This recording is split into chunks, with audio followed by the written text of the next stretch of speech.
I lost my dad and my aunt. What aren't you telling me? I'll never know what you've gone through, but I'm sure your dad will want you to be happy.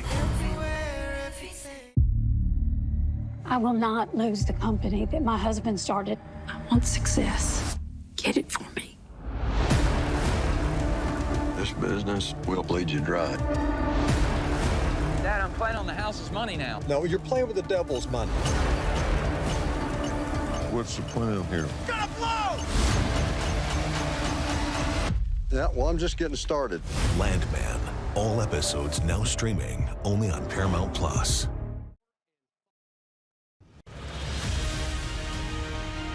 Everyone's got to dive. Everyone goes down the middle. Oh! No!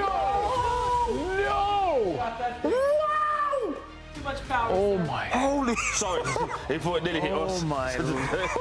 As usual, what a game. Our first penalty shootout of the World Cup ends with Paraguay beating the 4 times previous winners Germany to move through to the round of 16. Adam Hunt here in the Golazo Network studio with Marcelo Balboa, Nigel Reo-Coker and Troy Deeney. What on earth have we just watched? It was an amazing story for Paraguay. I can't even speak. We've just washed. I feel like something that we can't believe. We've been in the dishwasher. Yeah, we have. It's been spinning. It was an amazing game, an amazing penalty shootout. Felt like a game of chess coming into it. And for Paraguay, I mean, you have to say this is their biggest ever win in world football, don't you, Troy? Yeah, 100%. I think a lot of the talk is obviously going to be about Germany and what they could do better and the aftermath of all this. But let's start off by saying Paraguay, well done. You've broken everyone's bracket. No one put you through. If you pick that, then... No, absolutely. But also, you held in, you showed resilience, you came together. Just, again, taking it back a couple of weeks against America, get absolutely destroyed, slapped all over the place, and then you come together as a band of brothers, go, right, that's not happening again. And every single step of the way, every time there's been a setback or a moment where you think they could go under, they rise again. Just think, they had an opportunity to win on penalties in the normal 5. They missed their last one. Normally, that's more of a shot to the stomach, and then they still go and win. Germany played their part in it not being great, but give credit to Paraguay. We'll dismantle Germany a little bit later, but Paraguay have been fantastic. Well, we might be dismantling Germany right now because we can speak to a former Germany player. We can speak to their former goalkeeper, Jens Lehmann, who joins us now. Jens, legend, thanks for joining us. What did you make of that? Pretty disappointing, I'm sure. Oh, it has been a torture, you know. It's very late here in Germany and watching 120 minutes and not really seeing a plan, and then an unfortunate goal taken away at the corner, discussable, but at the end of the day, I think you can give a foul against the goalkeeper. But normally we're good at penalty shootouts. And I believed in Manuel Neuer, but what can he do if 3 are missing? So very disappointing for Germany. Jens, I just wanted to talk to you about that there in terms of a lack of a plan. It seemed very one-dimensional all the way through this tournament.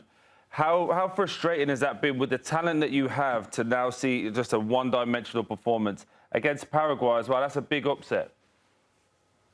Very big, because as you said it, we have some really good talent in our teams, but they didn't really fit together. We didn't seem to have a plan. We were just not moving the right ways. We were not creating chances that way.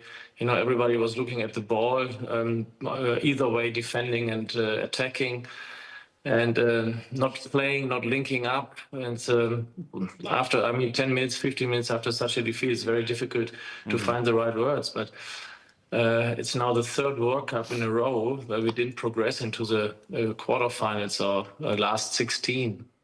Jens, is it fair to say that after today's result that it's an embarrassment for Germany when you talk about this World Cup and what the minimum they should have got to as a nation? And then also, is it fair to say now that there might need to be a change at the helm for this German national team? Because I agree with you about the lack of chemistry, lack of creativity. There just doesn't seem to be a real team in this national side right now.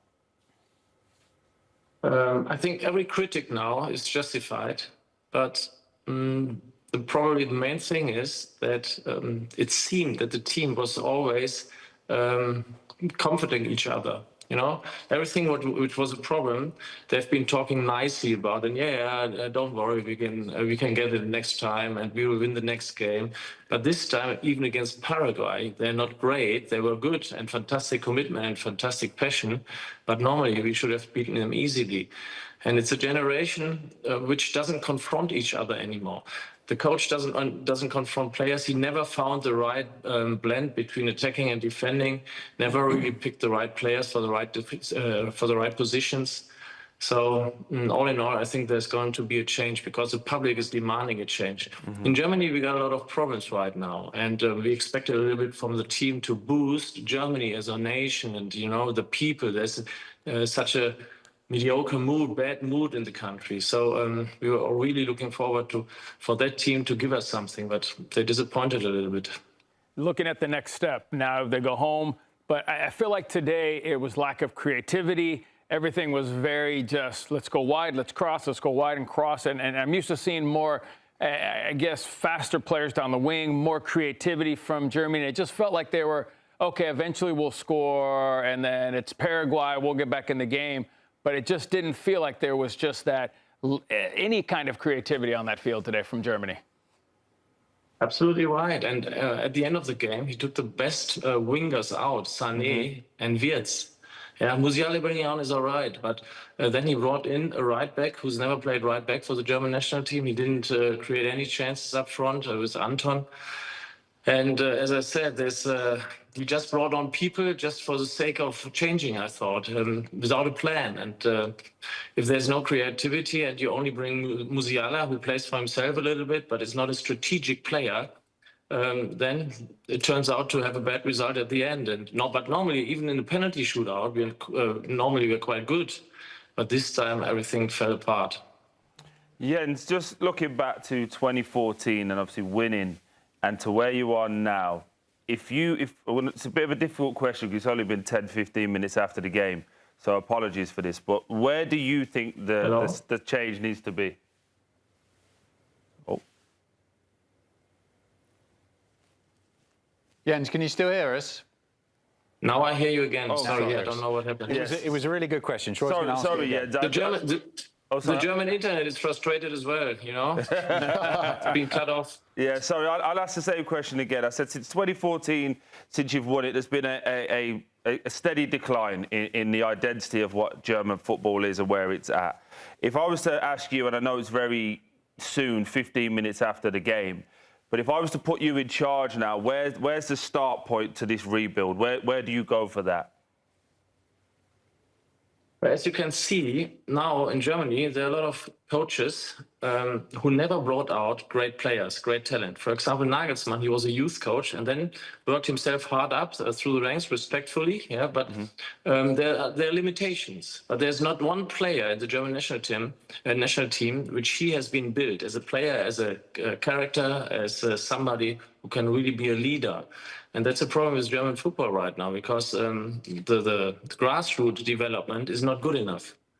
So we need to start with that. But definitely, I guess that we will change the coach now. Julian Nagelsmann has put in a great effort and was giving us some optimism. But at the end of the day, you see that probably he was a little bit too young, probably not educated enough in being a national team coach. Psychologically, not really great. So I think they have to change him, but we'll see. Yeah, and something we were talking about before the game when the team news came out was the decision from Nagelsmann to start with Undav and leave Musiala on the bench. Obviously, that was a departure from what we'd seen earlier on in the tournament where Undav was coming on as a super sub scoring goals. Do you think that was the right call for this game, or he should have kept it to what he'd had before? Definitely not, because Undav's strength was coming on, and bringing some chaos, creating some chances, scoring goals himself. So I always said, don't bring him on from the start, because it's a weapon when he comes on later in the game. And Musiala, you have to give him confidence. And what kind of message is that if one of your best players is sitting on the bench for another guy who is not being disrespectful, but who is not nearly as good as Musiala? Yeah, 100%. I totally take that, Jens. I want to just ask you, a lot of these older players now, Manuel Neuer being the most notable, how does this last couple of tournaments leave his legacy? Because it feels like when the national team's not doing well, you always look to your best players and they kind of shoulder the blame. But I don't really think he's had a bad tournament. But he will come under the most scrutiny because he's got the biggest name. Is that fair? Of course it's fair, but it's not his fault. I mean, mentally he was fantastic because he kept us in the game even when we didn't have a chance anymore. Yeah? And then one of his teammates at Bayern Munich shows up and doesn't hit the goal. Yeah, what a disappointment for him because he gave everything and you saw his mental strengths. The problem in Germany now is that within 20 years, they did not manage to build a fantastic goalkeeper who could be at the age of 23, 24, 28, probably 30. There's nobody who can challenge him. And that's not a good sign for German football because we had some decent goalkeepers in the past. And now we don't see any younger one coming up. Jens, we've been talking all day about some of these big teams, the traditional winners of World Cups, not necessarily having the creativity that we've seen in the past. We were talking about Brazil earlier on in their game. You've seen it there for Germany. Is that a problem in German football? Why is Germany not creating the level of creative players that we maybe saw in the 90s all the way up to your day? In that point, I disagree slightly because talents like Wirtz, Musiala, they are really good.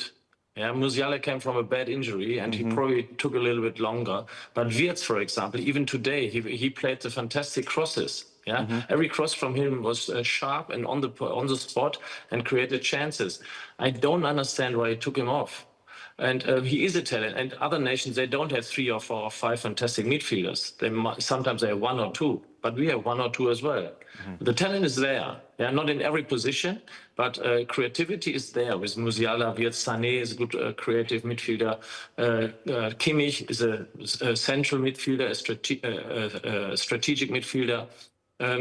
So we have some good defenders. We're lacking on the right back and left back positions. The guy today was experiencing the higher level and made a mistake for the first goal. But he's a good guy and he's a prospect for the future.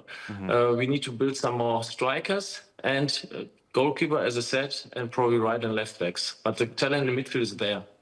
Yeah, and just on that, and Adam's just brought some up to my mind. You look at the Italians, you look at, obviously, Germany now, and you look at the Brazilians. And you start to look, everyone keeps looking backwards, trying to recreate yesteryear in today's modern game. How do you see that you can embrace the past, but also carving out a future that is now this new way of German football, or this new way of Brazilian football, or Italian football? I keep seeing a lot of these national teams trying to recreate something that's not there anymore. It's all about education and coaching. Yeah, and for example, if you look at the coaches today, Nagelsmann never was a player. I don't even know the names of his assistant coaches. And sometimes, we had fantastic team managers like Beckenbauer, then Rudi Völler himself, who was a player himself, Jürgen Klinsmann, Berti Vogts. Yeah, Nagelsmann is the first one after 30 or 40 years who never played himself. And his whole staff isn't. So as a player, as a top quality player, all of a sudden to come to the German national team and you see guys who cannot talk you through details, because details are what matters when you want to progress and when you want to have success in the game. It's all about details. It's not the big picture, it's details. But if nobody tells you about the details, you're always second. Jens, it's really interesting insight. Thanks so much for joining us. We'll speak to you soon. Appreciate it. Thank you. I don't know if you speak to me again because Germany's out now. Have a good time. Who do I go and see about Germany breaking my bracket? That's what I want to know. You speak more sense than some of the other people we get on. Let's talk about the point about the coaching there. I thought that was really interesting, was that, and you occasionally get this, don't you, where fingers are pointed at coaches that haven't played the game. And there are also examples on the other side of, Jose Mourinho is a perfect example. Yeah, exactly. Didn't play the game and were brilliant coaches. Where do you guys fall on that debate? I think, first off, what an interview from Jens Lehmann, and also to be able to come on so quickly after, be poised. Yeah. Yes, you can see the emotion, you can see he's frustrated, but he's also very, very good in what he's talking about. But for me, the big thing is, what he's talking about there is a smaller details, finer details. And yes, the coach can be inexperienced, but your whole backroom staff can't be inexperienced. And that's what he was alluding to. He wasn't just putting all the blame on the on the coach, sorry. He was putting it on the whole staff, that there's not somebody that's been there, done it, and also not only able to lend an ear to the players and say, hey, this is what we've done in the past, here's how we used to prepare, but also to the managers, hey, do you know, just at this moment, what you're thinking? Be a bit of a sounding board, a bit of a bouncing board off it. And I think a lot of teams now are so, and nations and teams are so quick to try and get to young coaches, young, so they can control them and tell them what to do. Where sometimes you need that little bit of experience, guys, where you have someone who goes, hey, that's wrong. And they challenge you and you go back and forth and you go, okay, I didn't think of that point of view. I'm glad you told me. Let's move on. But I thought that was a fantastic interview. Very, very insightful. I think he made a fantastic point. I am for more so the older the players who play the game being in these coaching positions, because there's a journey that we start from whether it's 14, 15, all the way through. So that is where we're getting our experience in learning the game, being students of the game, where we can see it. The problem that I have with nowadays is when you speak to football, and a lot of my friends who are still in the industry now, there are these guys who don't come from a footballing background, who come in trying to reinvent the game, using words and talking about certain things to players where they don't know what it feels like to be a player. Only players who've played in the game and been throughout the system can understand a player's mentality. You can look at a player to say, all right, these boys need a day or two off. You can understand it without having to go to college and university and get these degrees and come out with these words and not really understand it. So I understand where he's coming from, because there's an element also of being an ex-player where I could go to Marcelo, look at that kid there. Oh, look, Marcelo, he's got a little bit of Ashley Cole about him. All of that is part of the education process. You tell a kid, you remind me a little bit of Ashley Cole, watch this player. This is what he's good at. You want to be a top-class player, a world-class player? This is what they do. This is what you need to do to be a world-class player. That's information that ex-players can give to the next generation, that these kids who come out with their degrees and stuff and who get in these jobs of football don't know. And for them, it's all about them being in the system than for people like us who just love the game and want to see a kid develop. Well, and also, Cello, to both of their point, is these are people who have been in these situations, players who've you know, been in a World Cup, played in cup finals, when the pressure is really on. You mean Ancelotti? I mean, do we keep Aguirre? Do we want to keep going guys who have played, who are got their teams in good places? Listen, I can go either way, because there's a lot of talented people who understand soccer. You can make a counterpoint, can't you? Yeah, you can make a counterpoint, but I think when you get to the World Cup, there's got to be a balance. If you've got a coach who's never played, then you've got to have former players. They're your assistant coaches. There's people out there that's never played, but they do the analytics, and they're fantastic. There's a place for them, too. So I think it's about balancing out where your strengths are. Okay, and when I have a weakness, where can I strengthen that weakness? So I think if you do have a coach who's never played at that level, then you find an assistant coach or a second assistant coach, but you have to balance out your coaching staff throughout that. But I've always been a firm believer, too, of ex-players know what it's like to be on the field. They know what a player's going through, and they got that feel for it. So we always say that smell. You've got that smell for when things are going wrong and things are going right, and you have that buffer between you and the players. Nights here to be in there. So I'm still a firm believer that you got to have experience. Quickly on that, though, but how many people in the higher up positions now are non-footballing people making the decisions? So whether that be head of director of footballs, head of recruitment, whatever they are, these guys are. They want more people that speak their language. But they're more dangerous, are they not? 100%. We see them online all the time. They're dangerous because they watch it. Yeah. Well, we may not have even got to a penalty shootout, because we did have a goal scored in extra time that was eventually disallowed. So we can bring on Christina from shopping. Christina, what sweet shop is that? We'll take some of those sweets behind you. Yeah, I want some of those sweets, Christina. Enough about I won't give a shout out to the. Enough about the goals. Where are you? I won't give a shout out to the company because I'm not getting paid to do it, but I'm just in the middle of the city. You know, quick little text from our producer to say, can you jump on and address this? So here we are. Yeah, so in the middle of New York City. What did you think? Was it right, the VAR check and the ref eventually ruling it out? Yeah, so it is right based on the protocols and what they have said that they were going to focus as a point of emphasis for this, and specifically was approaching in the goalkeeper's area, right? Not preventing the goalkeeper from making a movement and from making a space. This is a play that historically would probably not have been touched in the past. It would probably have been looked through, right? Before we had VAR, Now that we have VAR, everything is under a microscopic lens, particularly when it results into a goal. So this wasn't really surprising for me, particularly when you see a reverse camera angle. You see a little bit more of the wrap of the body. It was, sorry, I forgot. I believe it was number 3 who was in the one, the attacker playing on the goalkeeper in that situation. So Anthony. He's not even like running towards the ball. Yeah, thank you, Anthony. He wasn't running towards the ball.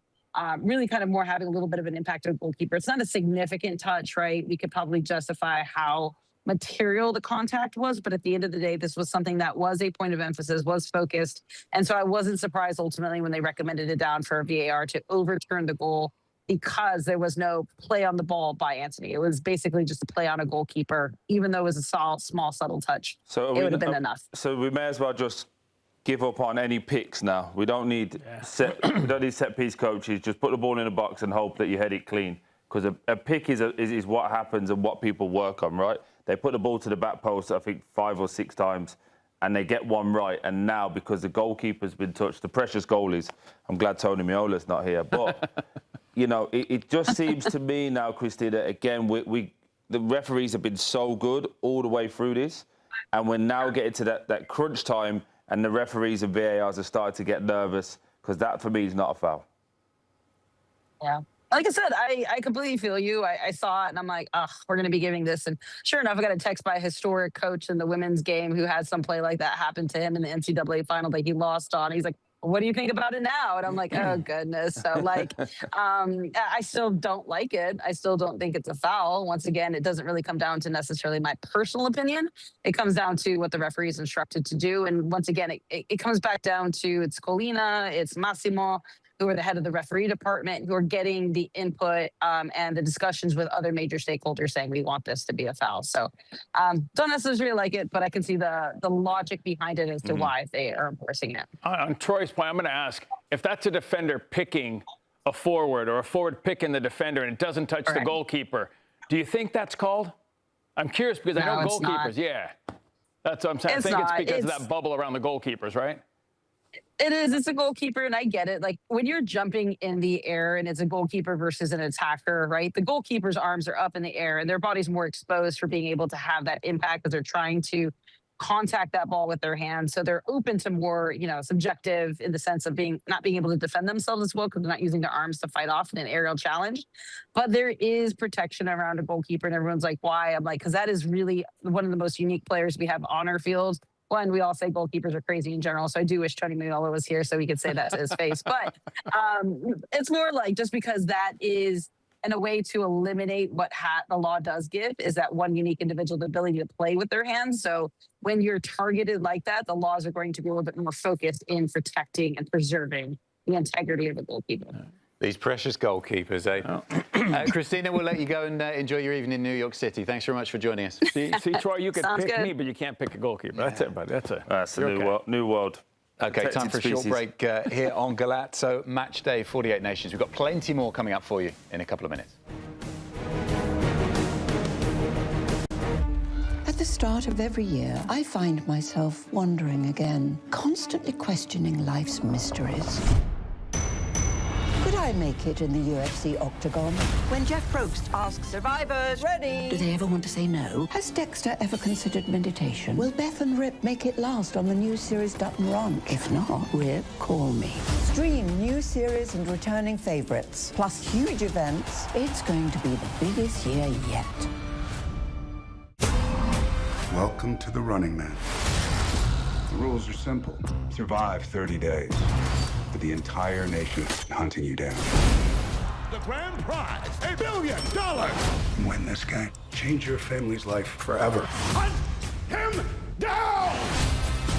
People will sell you out in a heartbeat. What is happening? Welcome to the Running Man. I'm back. I'm really back. Why am I here? I'm not dead, right? Disruption on this campus will not be tolerated. If I look crazy, it's because that's how I feel. I don't know how to live in two worlds. There are others, but they're not like us. We need to get out of here now. Open your eyes. Paramount Plus has a mountain of movies. Wow. New movies. Timeless movies. Guys who are running out of time movies. So get in on the latest blockbusters. Trust me. And relive the moments that get you every time. And that's all I have to say about that. A mountain of movies, now streaming on Paramount Plus. This is European soccer's biggest stage. Written in the stars! What a difference she has made! The question is, can you handle it? Can you handle it? The crowd here feels electric. Stream every match of the UEFA Women's Champions League on Paramount Plus. I lost my dad in my aunt. What aren't you telling me? I'll never know what you've gone through, but I'm sure your dad will want you to be happy. I will not lose the company that my husband started. I want success. Get it for me. This business will bleed you dry. Dad, I'm playing on the house's money now. No, you're playing with the devil's money. What's the plan here? Gonna blow! Yeah, well, I'm just getting started. Landman. All episodes now streaming only on Paramount Plus. Welcome back to Golazo Matchday 48 Nations. What a win for Paraguay, their biggest ever in world football, knocking out the 4-time champions Germany on a penalty shootout to take their spot in the round of 16. And our friends at SofaScore have sent in their ratings for the Paraguay players for the game. What do we make of these? We've got some high numbers here. 9.7 for the goalkeeper, Gil Canale, who scored the winning penalty, 7.9. A few sevens in there, 7.7. For the first half goal scorer, fair enough? For me, you can't have anyone there less than an 8. I thought the way they defended as a team, Gomez throwed his body on the line. Every single one of these players is an 8. And again, the metrics, me and SofaScore don't get on, it's fine.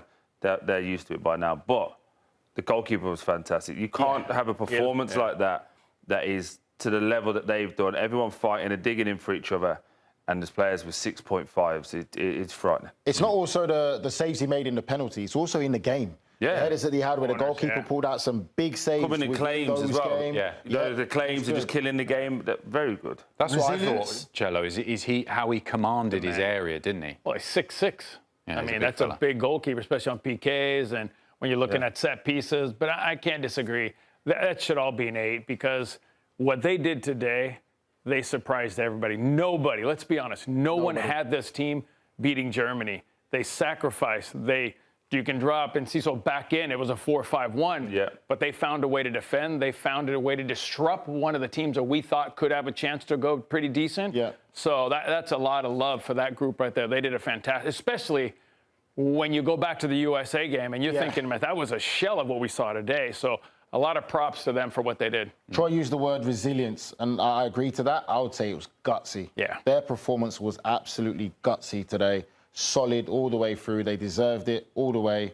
Great result. Yep. Historic moment made. Good stuff for them. Let's have a quick look now, shall we, at Germany's SofaScore rating. I think there's going to be some low numbers here. There is still some. What's going on here?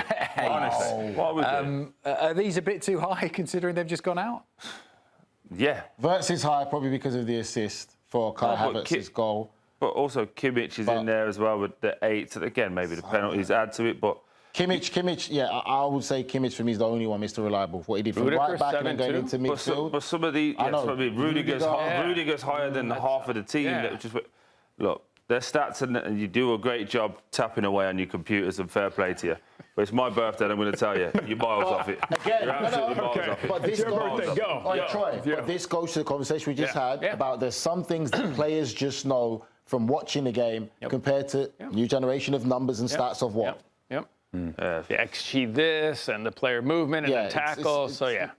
And not bad for your first ever win in a knockout phase of a World Cup for Paraguay. This is a smaller South American nation who just haven't really been able to perform at this kind of level in previous World Cups. Remember in '98, losing to France.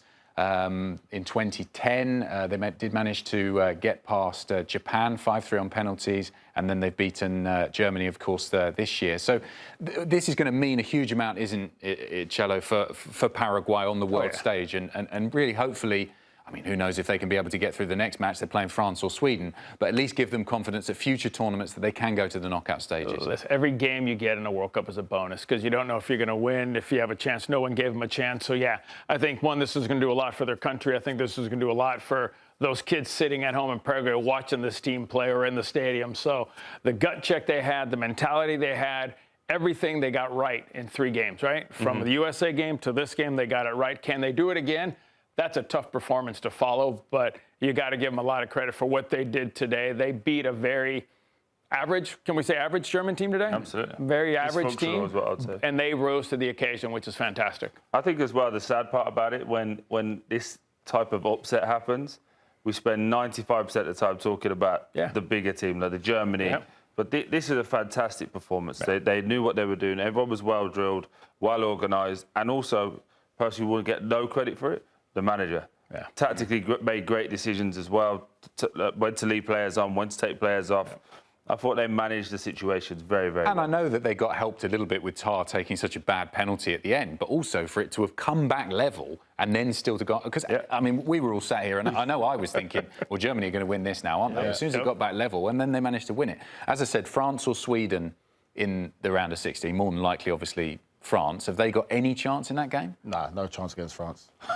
OK. You just asked me a question, I answered. No chance against France. I'm sorry. Great gutsy performance today. But against the French, it's a different level of quality. I'm going to go back. Everybody has a chance. After watching this performance in South Africa the other day, I got to say, everybody has a chance right now. Do you think their coach is going to be saying it's like a, whatever, it's a free hit? No, there's no free hits. Are they all heroes? No free hits. Are they all heroes? Hey, I know where you're going. I know where you're going. We live in a tropical utopia too. Yeah, we got a chance. It's a tropical utopia we live in, ladies and gentlemen. Do they approach this game, Troy, if it is France? I mean, even if it's Sweden, because Sweden have got some great players too, do they go into that one with the same game plan as we saw against Germany? Nothing changes. Nothing changes. That's who they are. They try and be defensively solid and try and hit you on the counter-attack. The only team that have broken them down is America, because America was like, OK, that's what you want to do. But the one thing America has done that nobody else has done against them is have selfless runners. To have McKenzie run from midfield, the 2 midfielders run and make the defenders go, whoa, hold on, you're not supposed to be here, and have to think for themselves. Everybody else have been slow, one-paced, everything's been in front of them, and they've defended really, really well. So credit to America in that regard, but Paraguay are not changing anything. We saw a comeback from 1-0 down earlier on today. Obviously, Japan were winning that game. Brazil came back into it and won 2-1. What did Brazil do that Germany weren't able to, Nige? A lot more energy in the second half. We saw a lot more crosses in the box, and there was a lot more urgency in the play. That's what it is for me. I don't think that Germany showed the urgency. We talked about it as well. We could even start to question the chemistry element in that German side. They just didn't seem to function fully like a team. Too slow, too laboured. They bring on Watermada late on in the game, and then crosses coming in, but then you take Sane off, who's your best crosser of the ball. So there was a lot of questions than there were answers. And I think Nagelsmann's going to have to answer to a lot of decisions he made. And again, it goes back as well, even in the start of the game, not starting Musiala and sticking to your principle of Undav being more of an impactful player. And I think that actually was a game where you would start Musiala and then bring on Undav in the game as they start to wear down this Paraguay side. Well, and it finally ends the run of German sides winning penalty shootouts, as we well know. England in 1990 losing that penalty to shootout against Germany in the semi-finals. So this is the first one that they've lost in the World Cup. Let's get back to the betting angle and enter stage left. Mackenzie Brooks has come in for us. How did we get on? Nige just copied your bets. He didn't win, did he? I have some... We didn't win. Whoa. The betting expert. Listen, I have some fabulous news for both of us. What? We took 6+ shots, not 7, so we won. We did win. So you can take back everything you had to say to me. Look at us up here. I mean... That needs deleting. Mackenzie said that. Nigel did. I was going to say, if we won, he's like the guy who puts his name on the project and did none of the work. Yes. I was backing you. And then you were my first enemy. I was the manager, and I was backing you as a player to say, I trust you. There you go. He was also the manager that went out in the press conference and blamed her. But I just wanted to be on record as well, right? Look. You're taking shots. We both would have took it and had one taken off, one shot on target taken off at halftime. Yeah. So everyone should have won, especially the ones who actually did the work themselves and not copied. Could have, didn't, but we did. Well done. Yeah. Well How much done, did you win? Mackenzie, well done. How much did you win? Enough. Have we got the updated standings? Has he moved up or off the bottom, or are we still? Let's see. I Let's have a don't know if he was. I didn't know who was ahead of him. Oh! Yes! The $5 he won is there. Oh, I wish Grella was here. Grella was here. I'm on my way. Grella was here. All right, and I'm back in the top 3. We'll take that. We'll slowly climb, slowly climb. Oh, we've got a long way to go to catch. I know. Cello, though. Look at him. I know. I might Cello actually really. have to put a bet on it counts. I got time over here, Troy. I know, I'm sorry. I'm waiting to strike It's more aimed at early. Nigel than you, I promise. All right, well, now we're going to hit some live betting 101. We've done a little bit of betting 101 in general, but if we want to start making money throughout the game, I want to use Japan versus Brazil as an example, because you talk about buy low when I talk about futures all the time. Buy low after you have a disappointing game from some of the big dogs. You can do the same thing in-game, right? So Brazil goes in pre-game minus 145, okay?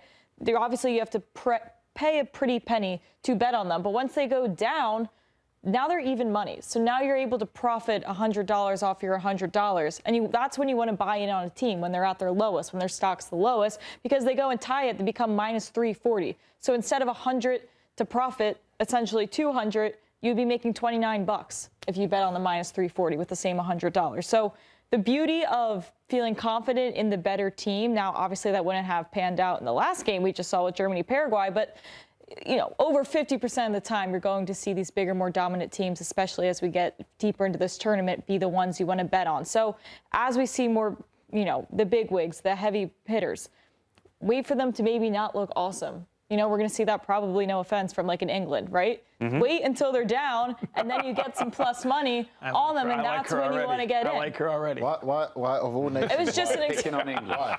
just recency in my head, you know? Okay. You know all what I mean? nations.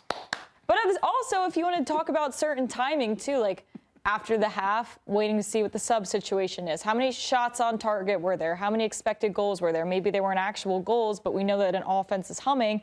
Then we know we can maybe bet on a live over. So How would that have like looked in the German game today? We do have the German game, so they were minus 800. Wow. I mean, you're basically, you're betting $100 to win like $5. Truly. I mean, you get your 100 back in $5. Nigel, take that, though. Yeah. I mean, he'd take that. That's what he's going to do for the next 4 bets, yeah. Now, what's interesting about this game that wasn't the same way with Brazil-Japan is that even when they went down, when we saw Brazil, they went to even money. Germany was at minus 240. That's odds makers saying, we know they're going to recover from this, right? And obviously that probably has to do with their opponent, but it's crazy to see the respect they had for Japan versus Paraguay, saying that was an even money 50-50 for Brazil to come back after being down a goal. And for Germany, they said, nah, you guys still have this in the bag. And it was virtually unbettable when it was 1-1 as well. Wow. And we've got Netherlands, Morocco later on. We do have Netherlands, Morocco later on. Netherlands is slight favorites, around minus 145 right now. Netherlands are slight favourites. But if you see Morocco score first, Yeah. maybe that's your awesome time to get on the Netherlands around plus 110, plus 115. No, Netherlands score first. That's when you plan to get on Morocco. Yeah, there you go, Nige. Buy low on top. He's And that's going to be 1-1, another. and now he knows everything. Yeah. He's the expert. He won $5, he's the king now. Right, we're nearly out of time. I know Troy's been itching to get home to celebrate his birthday Yeah. with his family. Birthday to you. Happy birthday to you. Happy 45th birthday, Troy. Happy birthday to you. Happy 45th birthday, Troy. Hey, Adam get your words Feinstein out. says on YouTube, Troy, happy birthday, old man. Hey! How old is he? Thank you. Hey, and now at 8:08 p.m. I can go and see my family. So thank you. Thank you all for watching. I love being here with you. Thank you for the cake. I actually don't eat cake, believe it or not. But we'll have some fun at home. Thank you very much. And I'm 38, not 48. And we'll see you soon here on Golazo Matchday. 48 nations. Thanks for joining us once again. 48th birthday too. Happy birthday, Troy. At the start of every year, I find myself wondering again, constantly questioning life's mysteries. Could I make it in the UFC octagon? When Jeff Probst asks survivors, ready? Do they ever want to say no? Has Dexter ever considered meditation? Will Beth and Rip make it last on the new series Dutton Ranch? If not, Rip, call me. Stream new series and returning favorites, plus huge events. It's going to be the biggest year yet. Welcome to the Running Man. The rules are simple. Survive 30 days. But the entire nation hunting you down. The grand prize, $1 billion. Win this game. Change your family's life forever. Hunt him down! People will sell you out in a heartbeat. What is happening? Welcome to the Running Man. I'm back. I'm really back. Why am I here? I'm not dead, right? Disruption on this campus will not be tolerated. If I look crazy, it's because that's how I feel. I don't know how to live in two worlds. There are others. But they're not like us. We need to get out of here. Now. Open your eyes. Paramount Plus has a mountain of movies. Wow. New movies. Timeless movies. Guys who are running out of time movies. So get in on the latest blockbusters. Trust me. And relive the moments that get you every time. And that's all I have to say about that. A mountain of movies, now streaming on Paramount Plus. This is European soccer's biggest stage. Written in the stars! What a difference she has made! The question is, can you handle it? Can you handle it? The crowd here feels electric. Stream every match of the UEFA Women's Champions League on Paramount Plus. I lost my dad in my aunt. What aren't you telling me? I'll never know what you've gone through, but I'm sure your dad will want you to be happy. I will not lose the company that my husband started. I want success. Get it for me. This business will bleed you dry. Dad, I'm playing on the house's money now. No, you're playing with the devil's money. What's the plan here? Gonna blow! Yeah, well, I'm just getting started. Landman. All episodes now streaming only on Paramount Plus. American soccer is taking centre stage this summer with the 2026 World Cup being played in the USA, and CBS Sports has a trio of documentaries that help tell the story of the sport in this country like no one else can. Take a look, everyone.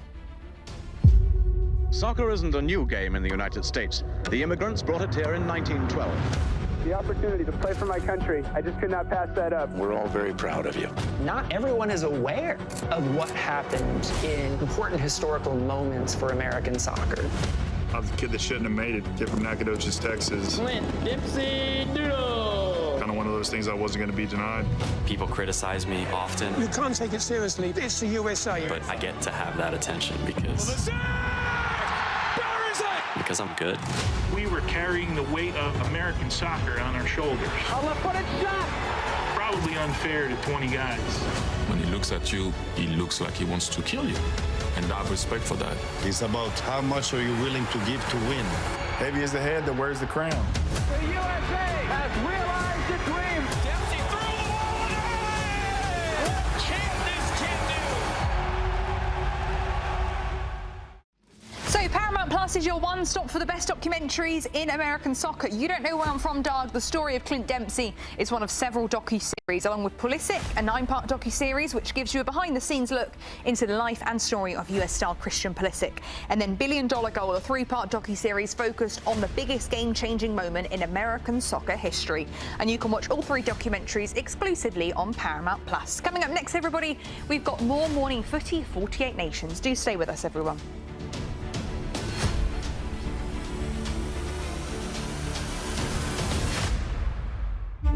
At the start of every year, I find myself wondering again, constantly questioning life's mysteries. Could I I make it in the UFC octagon?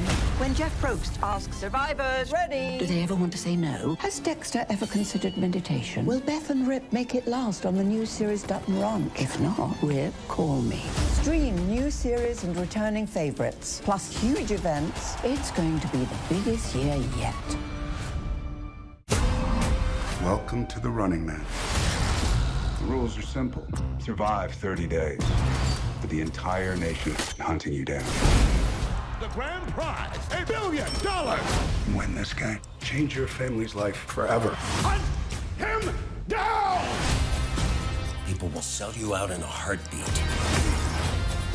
What is happening? Welcome to the Running Man. I'm back. I'm really back. Why am I here? I'm not dead, right? Disruption on this campus will not be tolerated. If I look crazy, it's because that's how I feel. I don't know how to live in two worlds. There are others, but they're not like us. We need to get out of here now.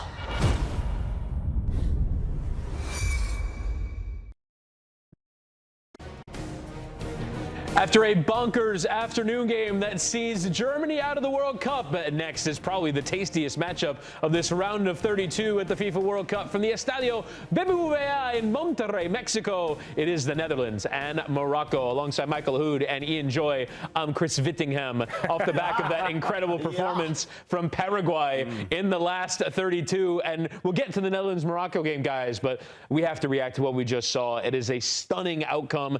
If we look at in terms of from a FIFA ranking standpoint, the biggest upset at a World Cup match that doesn't involve the host nation, in terms of the gap between the two teams in FIFA rankings, what did you take from that game from a Paraguay perspective in the positive sense and from a Germany perspective in a negative sense? Look, I'll go from Paraguay because I want to leave the Joy Boy to hammer Germany because they deserve every ounce of hammering that's coming their way. So let's buckle up. You right want here. me to bring the hammer? Yes, bring the hammer, baby. So for Paraguay, Woody, you and I have talked about this before. This has been a long time coming because Gustavo Alfaro has put a defensive masterclass on Germany. They got a bit of luck, but in my opinion, you earn your own luck. And good goalkeeping, good buy-in from defenders, good buy-in from midfielders like Kubas, who are willing to do the dirty work on both sides of the ball. And you could tell as soon as the likes of Enciso went out, as soon as Miguel Almiron went out, Paraguay was playing for one thing and one thing only, penalty kicks. How many times do we see the minnows lock in on what the game needs and then get it done in penalties? Every single minute that was going by, we all were sitting there thinking, oh man, if this goes to penalties, there's only one team that's going to win it. And the right team, in my opinion, won in the end. Yeah, listen, that's a positive. Obviously, congratulations to Paraguay. Getting the job done is all you need to do when it comes to the knockout stages of the FIFA World Cup. For Germany, on the other side, this is a disaster. And it was a disaster waiting to happen. I think this team is one of the weakest teams that we have ever seen for the German national Mannschaft. The German national team is just not good enough. And of course, they had a lot of the ball, as Michael pointed out. Their Paraguay sat back and expected to defend for a long period of this game. And Germany wanted to attack. They had 55 crosses in this game. 55 crosses. They are lacking quality in the final third, and that is crazy for me to say for a team that has Kai Havertz, that has Dennis Undav, that has Florian Wirtz, that has Musiala coming off the bench and Leroy Sané out wide. The names on the back of the jerseys individually are good enough to be able to beat this Paraguay side. But as a team, they are not a good team. Nagelsmann was already under pressure going into this competition, but this is one of the weakest German teams I have seen for an incredibly long time. He is probably going to get fired now, and what needs to happen for German football is a complete Das Reboot number 2. Nummer 2, Chris Wittyngham. Nummer 2. Why? Because they have a big problem when it comes to the Bundesliga. The young players coming through are not good enough, not talented enough, not getting enough experience. There's always these foreign players who are in their place now when it comes to the first Bundesliga. We are seeing now coaches coming in from other countries to the Bundesliga that, of course, are not German. We're not seeing good enough coaches coming through or getting their opportunity. We are seeing investment in world football going to other leagues away from Germany. Sure, Part of that is to their own fault because they didn't necessarily want the outside investment in their game. But at some point to catch up, it will with the German national team if you're not careful. I was there for Das Reboot #1. I was at Hamburg. I just arrived, and I was lucky to be one of the foreigners who got to play in that league. And it was incredible, the investment that came through. And what was the reward? It was the World Cup trophy in 2014. They need to do it all over again. But by the way, this is going to be much more difficult than it previously was because of all the rules and the restrictions of where that money is going to come from and how much you can spend on your team. It can't just be Bayern Munich that wins the league domestically. We need teams competing against Bayern domestically. We need other teams to focus on their own challenge in their domestic league, giving opportunity to young players coming through rather than pulling best young players from other countries and putting them in the Bundesliga. France are winning because of the Bundesliga. The majority of those players have either stepped foot in the Bundesliga or either probably been linked to a Bundesliga team. I'm pissed off. I'm frustrated. It's annoying to me. The German national team shouldn't have this 10-year period of disappointment or 12-year period of disappointment since 2014. I was there in 2014 and it was special. This is completely the opposite. This is a nightmare. If you go back to the winners in 2006, Italy, 2010, Spain, 2014, Germany, none of those three teams have won a knockout game since. We imagine Spain will change that, but there is a chance that they don't against Austria. That is? Scheiße! Let's move then to this incredible matchup that we have tonight. You can say whatever you will about the FIFA rankings, but in the FIFA rankings, this is 7 against 8 in the last 32 of the FIFA World Cup between Netherlands and Morocco. Morocco, of course, drawn into that group with Brazil and finishing second. Netherlands doing very well in the group stage after drawing Japan 2-2. They beat Sweden 5-1 and Tunisia by 3-1. So as we look at this Dutch team, I think they're starting to get a fair bit of credit coming into this game. You can question maybe the level of opposition of Sweden and Tunisia upon which those positive feelings have been built. But what do you think has gone right for the Dutch national side so far in this tournament? Well, there's only one name, and Brian Brobby is that. And Ronald Koeman, in my opinion, is the difference between this Dutch national team being a team that we could consider maybe dark horses, because I don't think many people have them as being a true contender for the World Cup or beating the likes of a France or a Spain going into the tournament. But Ronald Koeman has gotten quite a few things right. And this is what experience gives you, and this is what a bit of humility, which we have not seen from him. You think of his time at Barcelona, lacked humility in that job. You think of his first stint with the Dutch national team, lacked humility in that job. So now we're seeing a different side of Ronald Koeman, and he has brought in some of the right pieces to get the best out of the rest of the team. And I can't wait. I think you have a bit of a breakdown on Brian Brobby later in the show, later in this evening. But getting players like that, Somerville as well, there's a bit more balance and a ruthlessness in both boxes for this Dutch team.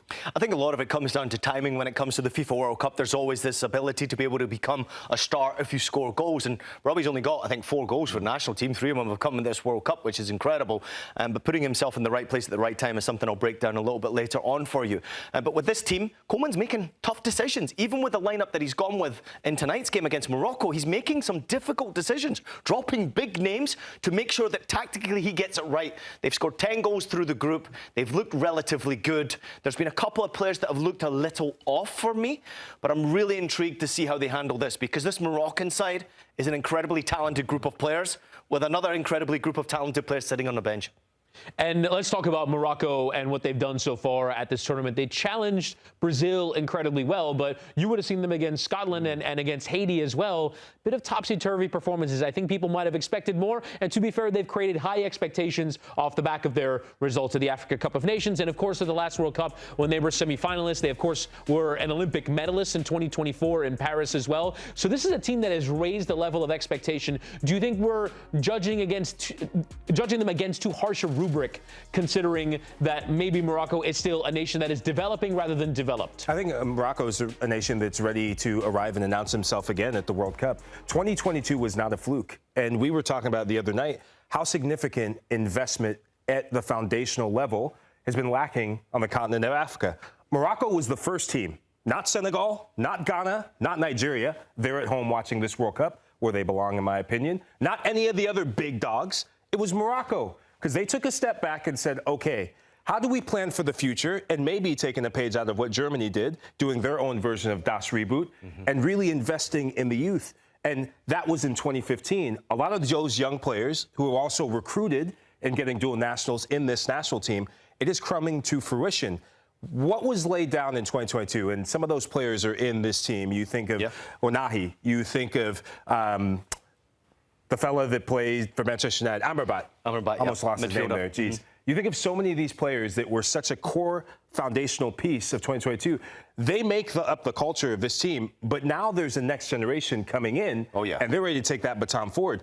In the game against Brazil, for me, there was only one team that I thought, wow, they're really good, and I thought they were the best team in this group. It was Morocco. Can I also say that they can get better? Yeah. And I would even extend that to the African Cup of Nations, where I didn't think we saw their full potential. I think in 2022, creating history, getting that African team to a semi-final is so important for development of African soccer, but also recognising what Morocco did do to get there.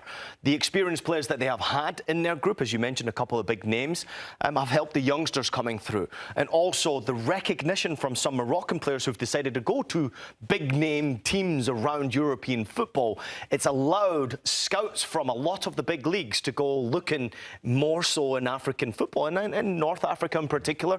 When you look around what Morocco have decided to produce, the youth generation is incredible. I played against Morocco as a US youth under-18 player back in the late 90s, and back then they were very good. But this is a great generation of talented players. I honestly think if we're looking at a team that could potentially challenge for the World Cup this year, I don't think it'll be Senegal.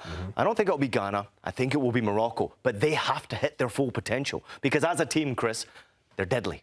And the problem is, too, at this moment, is that their path towards the final is very difficult, starting with tonight. As we can go now over to the wall to have a look at the starting 11s for both sides. And one of the big changes into the midfield for Morocco is the return of the teenager Bouhaddi, who comes back into that midfield after not playing that final game of the group. Probably one of the more impressive teenagers that we've seen at this tournament so far. What do you guys make of this 11 that we see from the manager, Ouabi? Yeah, this is their best 11, and Mohamed Ouabi has actually made some wrinkles that we didn't see at AFCON, and it was a bit too predictable for me from Walid Regragui. Yassine Bono, the best goalkeeper in Africa, he keeps his place. That ain't changing. One of the heroes from last World Cup in Qatar. Achraf Hakimi, he doesn't need any introduction. He's got 2 Champions League trophies at home, and he's the reigning African Football of the Year. Absolutely cooked Haiti in the recent matchup. Issa Diop, speaking of new recruits, he actually played for France in the U20 side and played with some ballers in that team like Christopher Nkunku at the time, who we could consider a baller. He's a new recruit. Chadi Riyad was born in Spain, came through the Barcelona Academy, Scouting. but is a good up-and-coming central defender. European champion as well with Crystal Palace. Mazraoui, Manchester United, you know him. He's also born in the Netherlands, so a bit of a homecoming and home cooking for him. You mentioned Bouhaddi. I'm going to give you Neil El Ainaoui. What he doesn't do on our network for Roma, he does for Morocco. He's got a new lease on life because Bouhaddi will sit, and El Ainaoui, he'll be the box-to-box presence. Brahim Diaz, you know him from Madrid, but Bilal El Khanous, I think he has been excellent in the group phase. Look for him to tuck in the half spaces, and the main man up top, Ismail Saibadi. I love this guy. And Bundesliga fans, and everything is falling apart, but Bundesliga fans are going to learn to love him as well. Why are you back Just signed the big money move to Bayern Munich. You can see him cook in the group stage, and you're going to see him cook in the Bundesliga as well. Can I add a little bit to that as well? Can I add how impressive that was that he just kept going without breaking stride? That's what you call a top pro right there. Speaking of top pros, Hakimi's taken 10 shots from right fullback. So when I add this, is not a right fullback. He's not a right fullback. He is an attacking player that plays his own position, runs like a horse, and continues to perform like a horse with that strength and ability to get forward, up and down the length. Saibari, a goal in each game, obviously coming through the group stage, is incredible in itself, chasing Roger Mila's record, obviously, for African players scoring goals at a World Cup. He's on 3 right now, chasing that number 4, which is pretty spectacular. And look at the bench, man. We haven't even mentioned the bench. Yeah, an incredible group of players for Morocco as we move then to the Netherlands. And you mentioned a bold call from Ronald Koeman. Yeah. It's a defensive call. Is it too defensive to bring in Nathan Ake and dropping Tijani Reinders from that midfield? Should we do it? Should we do it? Yeah. All right, here we go. Let's get into it. Obviously, experience along the back line with Virgil van Dijk. Incredible experience. Actually having a terrific tournament as well. He's been involved in goals already with an assist and a goal to his name. 95 5 caps for his national team, surrounded by talent. Van Hecke, obviously Premier League, Ake, Premier League. Van de Ven comes into the lineup, of course, with his pace, as you would expect with how dangerous they are on that right-hand side with Hakimi pushing forward. I like that move. Dumfries on the right-hand side, one of the most talented players that you will see in amongst this Dutch group. Getting forward, allowing to attack, can also come up with a goal or two that Chris Wittyngham has already called on our networks. Somerville comes into the lineup as well. Donjo Malen drops to the bench. In midfield, Gravenberch and de Jong have a great deal of experience and bite. That's where they need to be winning the battle. But against this Moroccan 11, I don't know if you can win that midfield battle. What they can do is obviously attack. Somerville brings a great deal of pace. We don't know where he's going to play next season. Rumoured to be going to Paris Saint-Germain and among other clubs. Robbie's been in great form right now, scoring goals, 3 goals to his name already. And Cody Gakpo going through a personal tragedy. Our thoughts go out to him and his family. Somehow he's found the strength to be able to go out there and perform for his national team and probably for his family as well in this game. Between them, 2 goals, 2 goals and 3 goals. They are a dangerous starting 11. Ronald Koeman's made some big decisions, 2 changes to this lineup with Van de Ven coming in and Somerville also coming in. Reinders dropped to the bench, and also obviously, as I mentioned, the earlier opportunity for Malen has now gone. But Ian, it's 4 central defenders. Is it too defensive? We saw in the game against Japan, when Ronald Koeman went defensive, Japan went and found the equalizer. This is a nation that prides themselves on their 4-3-3 total football, and yet here they are in the knockout game, getting into a game with 4 central defenders. You've called his games? Yes. How many times does he go forward? Quite a lot. A lot, yeah. Van Hecke, also another player that can drop into this midfield role incredibly well and support Gravenberch and de Jong. We also know he's got pace to get back. Virgil on set pieces, watch out for it because he's absolute class. And in this World Cup, he's been better than he has been for Liverpool this past season. Ake, not frightened to pick up possession of the ball and run into midfield. Van de Ven with his pace, as we've also seen from Denzel Dumfries, loves to get forward and has the pace and the ability to be able to get back. I think we're going to see Dumfries push further forward, Van de Ven sit a little bit further deeper and make it a little bit more of a 4, and majority of the time I would say, Michael, will probably be a 3. Yeah, the big thing that I see with Mickey Van de Ven here, and the reason why it's a big 5, is look who's on the right side for Morocco. That's Hakimi's side. Yep. That's help with Hakimi and Brahim Diaz, where a majority of Morocco's goals, a majority of their opportunities, their chances created, come down the right-hand side. So Ronald Koeman has said, we think our right side might be better than yours. Hence why he put Van de Ven there and goes to the back 5. Excellent bench as well, though, by the way. Every single position has a backup ready to go.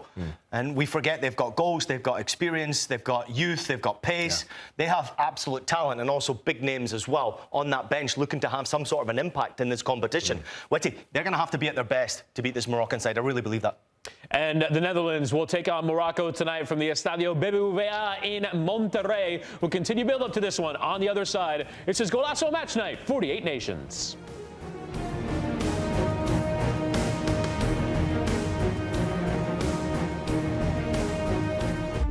At the start of every year, I find myself wondering again, constantly questioning life's mysteries. Could I make it in the UFC octagon? When Jeff Probst asks survivors, ready? Do they ever want to say no? Has Dexter ever considered meditation? Will Beth and Rip make it last on the new series Dutton Ranch? If not, Rip, call me. Stream new series and returning favorites, plus huge events. It's going to be the biggest year yet. Welcome to the Running Man. The rules are simple. Survive 30 days. But the entire nation is hunting you down. The grand prize, $1 billion. Win this game. Change your family's life forever. Hunt him down! People will sell you out in a heartbeat. What is happening? Welcome to the Running Man. I'm back. I'm really back. Why am I here? I'm not dead, right? Disruption on this campus will not be tolerated. If I look crazy, it's because that's how I feel. I don't know how to live in 2 worlds. There are others. But they're not like us. We need to get out of here. Now. Open your eyes. Paramount Plus has a mountain of movies. Wow. New movies. Timeless movies. Guys who are running out of time movies. So get in on the latest blockbusters. Trust me. At and relive the moments that get you every time. And that's all I have to say about that. A mountain of movies, now streaming on Paramount+. This is European soccer's biggest stage. Written in the stars! What a difference she has made! The question is, can you handle it? Can you handle it? The crowd here feels electric. Stream every match of the UEFA Women's Champions League on Paramount+. I lost my dad and my aunt. What aren't you telling me? I'll never know what you've gone through, but I'm sure your dad will want you to be happy. I will not lose the company that my husband started. I want success. Get it for me. This business will bleed you dry. Dad, I'm playing on the house's money now. No, you're playing with the devil's money.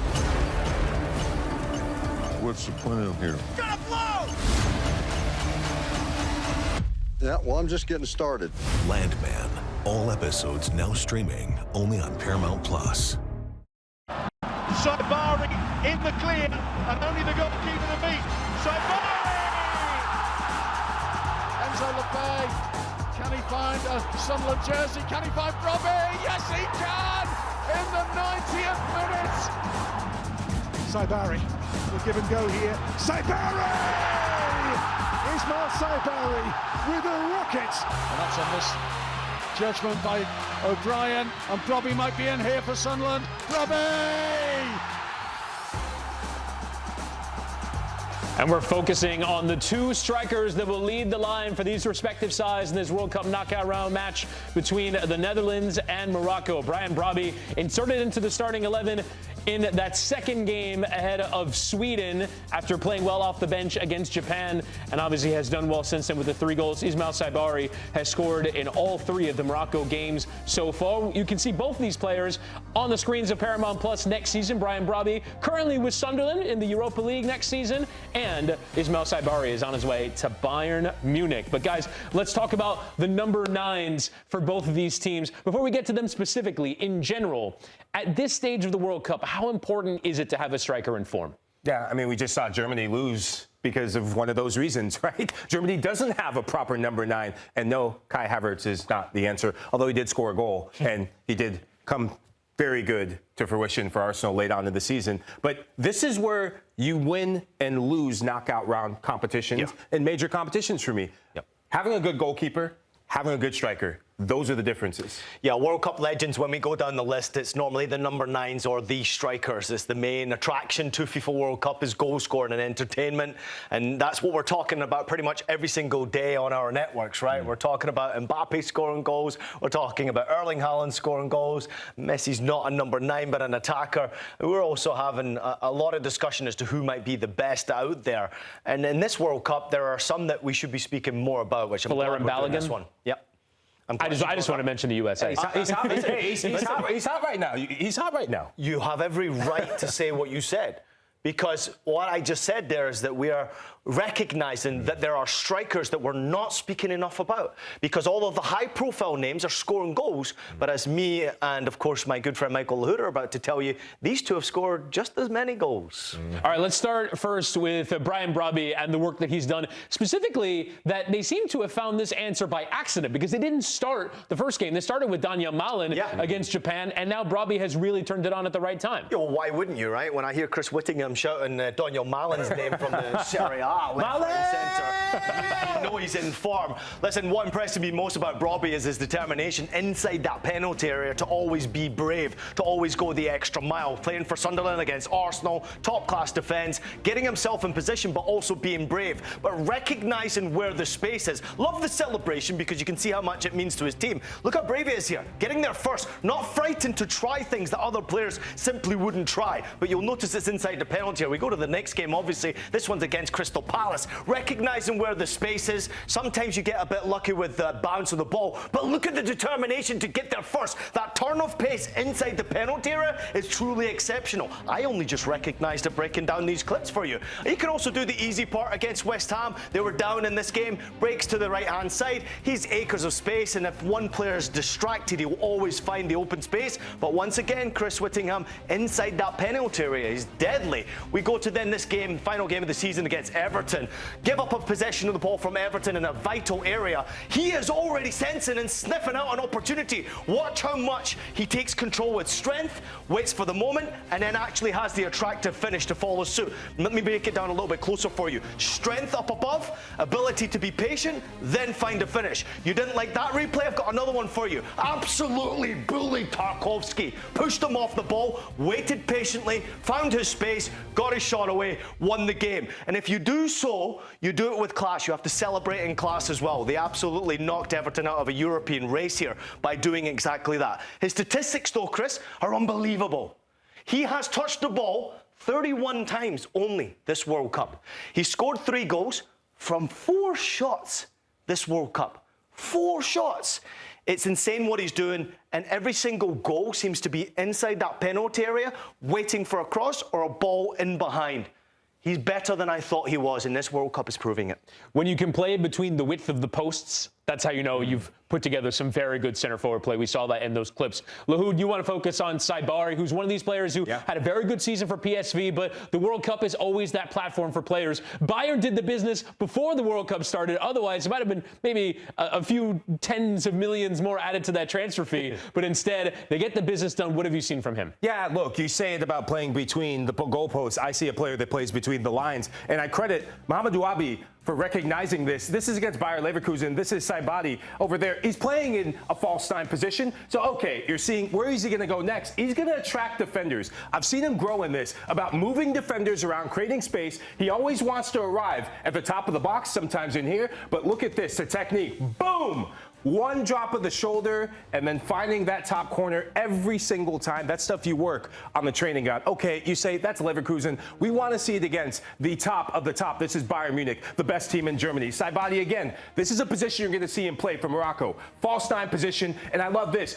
One pass is going to take defenders out, but he's going to drop defenders in. One pass, 4 players beaten. I just love that. Tiki-taka toe, and then the touch. Once again, always head up. No business scoring from there. His technique is ridiculous, and I love the celebration right there. I think we see that celebration again tonight, Enjoy, because he is a man on fire right now for club and for country. Yeah. He's just so impressive. I mean, I can't go against anything Michael's saying. I would even add that this guy sees the goal slightly different from other strikers.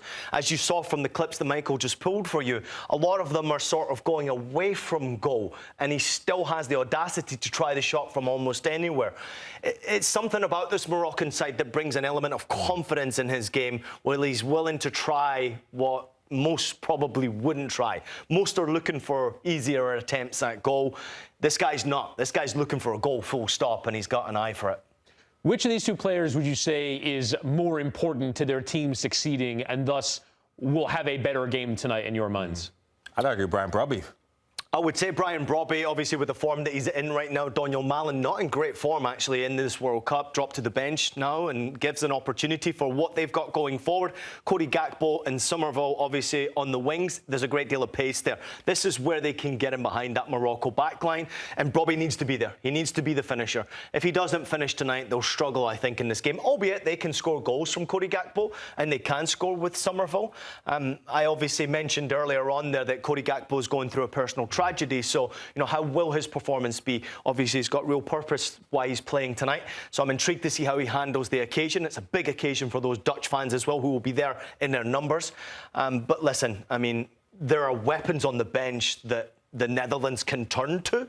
So maybe I would lean towards Saibari, because if he's not scoring goals as that number 9, you're going to need to go to your bench pretty early, and there's no guarantees that you're getting goals for the bench for Morocco, even though they have done previously. Yeah, look, I'd still lean Brian Brobby solely because he's changed how the Dutch play. But I love the Saibari shout, because when you look at what they tried to do with Ayoub El Kaabi against Haiti, it just didn't work. El Kaabi's not the same player we saw at AFCON. So the one thing that Saibari gives you is an overloaded midfield. So the fact that there's 2 Dutch midfielders in there, it's going to force a Virgil van Dijk out of position, Van Hacke out of position, maybe Nathan Ake. So that is where he's going to have to be clever, much like we saw in the clip against Bayern. When he drops in those half spaces like this and he receives on the half turn, I don't care if it's 30 yards away from goal. He's looking to shoot. Can I say there's also a bit of personal opportunity here for Zaibari against the Dutch team? The amount of Dutch fans who've probably been cheering for him, hoping that he misses an opportunity tonight. Well, the other thing, too, with Brobby is I wonder if this game could potentially come down to set pieces, especially the amount of size that the Netherlands have on the pitch with the central defenders that they pick for this one. Should be a fascinating matchup. The Netherlands and Morocco coming up soon. We'll finish our build-up next on the Golazo Network.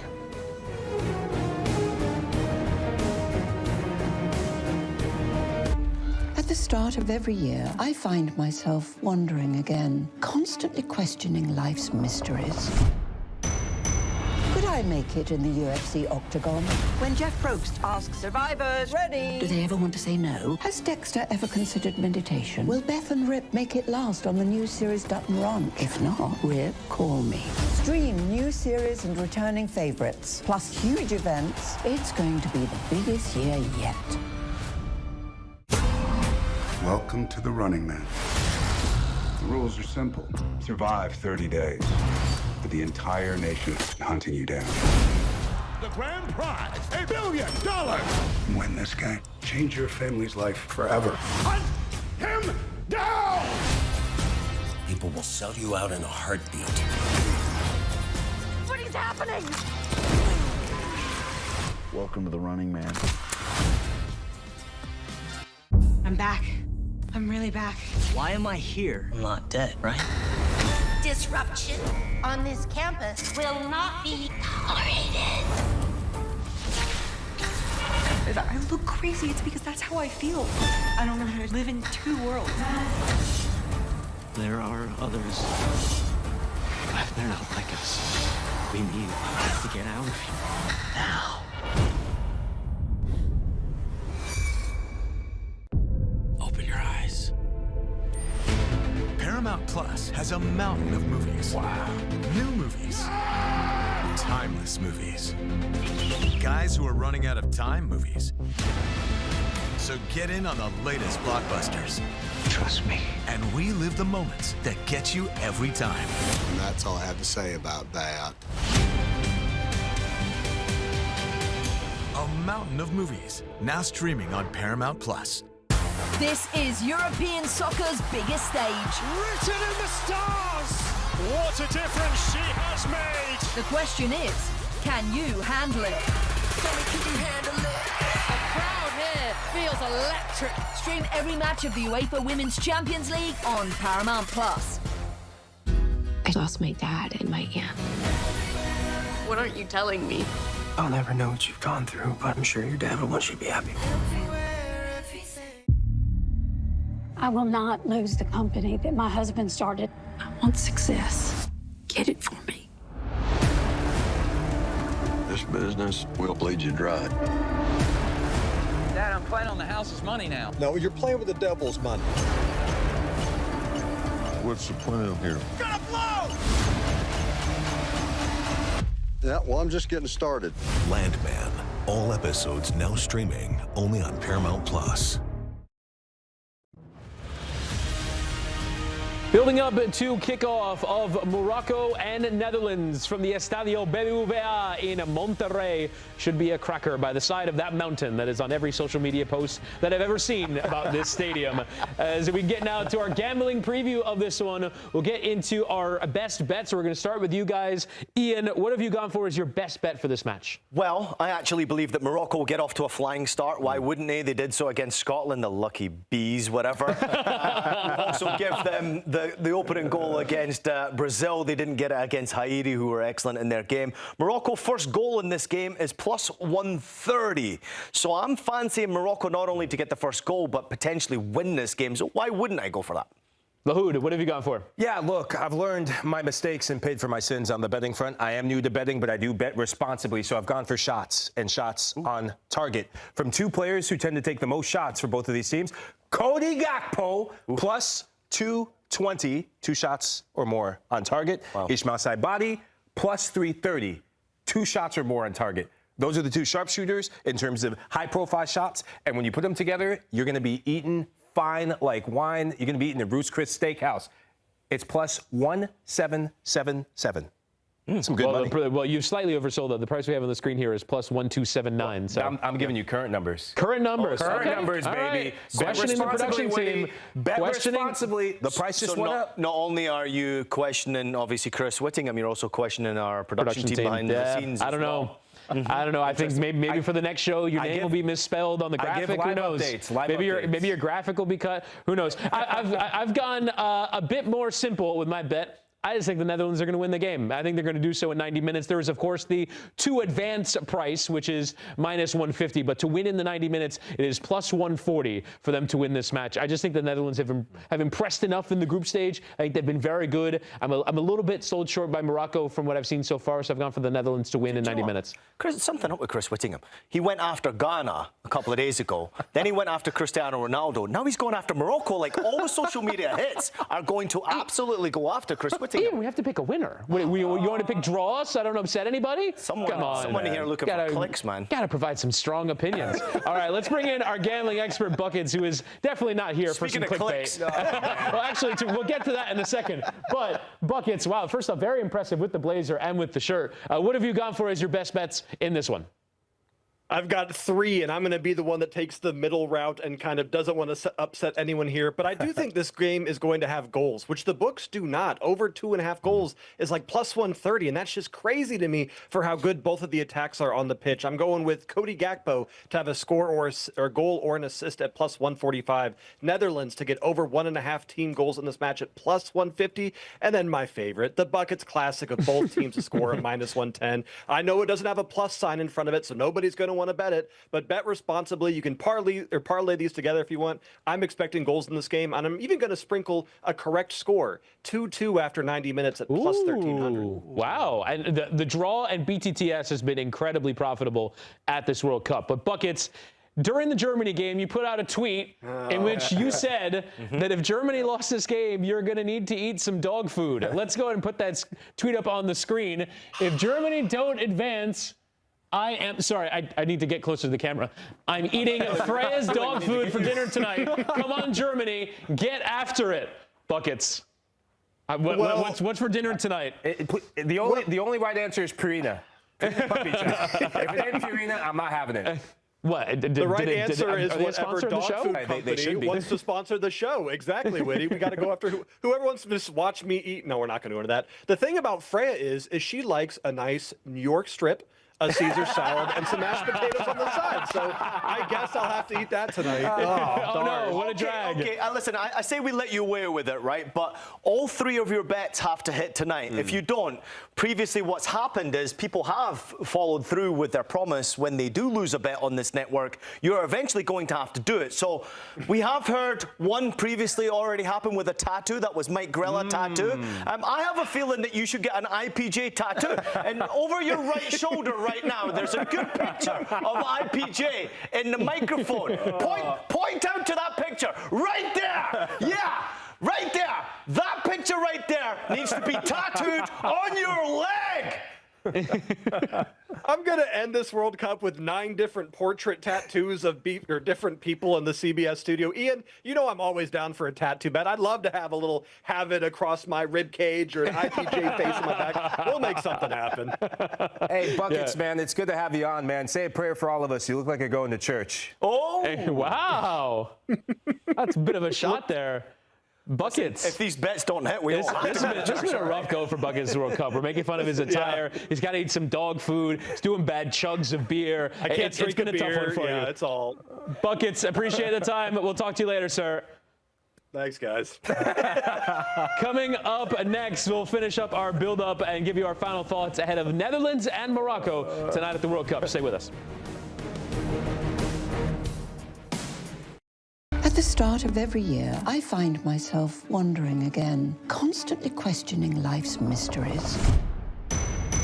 Could I make it in the UFC octagon? When Jeff Probst asks survivors, ready? Do they ever want to say no? Has Dexter ever considered meditation? Will Beth and Rip make it last on the new series Dutton Ranch? If not, Rip, call me. Stream new series and returning favorites, plus huge events. It's going to be the biggest year yet. Welcome to the Running Man. The rules are simple. Survive 30 days. but the entire nation is hunting you down. The grand prize, $1 billion. Win this game. Change your family's life forever. Hunt him down! People will sell you out in a heartbeat. What is happening? Welcome to the Running Man. I'm back. I'm really back. Why am I here? I'm not dead, right? Disruption on this campus will not be tolerated. If I look crazy, it's because that's how I feel. I don't know how to live in two worlds. There are others, but they're not like us. We need to get out of here now. Open your eyes. Paramount Plus has a mountain of movies. Wow. New movies. Timeless movies. Guys who are running out of time movies. So get in on the latest blockbusters. Trust me. And we live the moments that get you every time. And that's all I have to say about that. A mountain of movies, now streaming on Paramount Plus. This is European soccer's biggest stage. Written in the stars! What a difference she has made! The question is, can you handle it? Can you handle it? The crowd here feels electric. Stream every match of the UEFA Women's Champions League on Paramount Plus. I lost my dad and my aunt. What aren't you telling me? I'll never know what you've gone through, but I'm sure your dad will want you to be happy. I will not lose the company that my husband started. I want success. Get it for me. This business will bleed you dry. Dad, I'm playing on the house's money now. No, you're playing with the devil's money. What's the plan here? Gonna blow! Yeah, well, I'm just getting started. Landman. All episodes now streaming only on Paramount Plus. Minutes away from kickoff in Monterrey for Netherlands and Morocco.